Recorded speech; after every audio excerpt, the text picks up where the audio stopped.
How to make a battery. So, first you need 500 milliliters of water. And 50 milliliters of salt.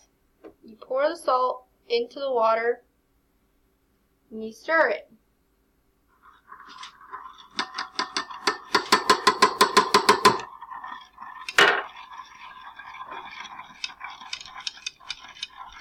After you stir it, you put copper and zinc on the edge. Make sure they're not touching. Yeah. And then you connect these alligator clips to the outside parts of the copper and the zinc. These are already connected to this little battery music thing, so you're going to probably hear this sing, and that's how you know your battery's working. Ta-da. That's how you do it. Thanks for watching.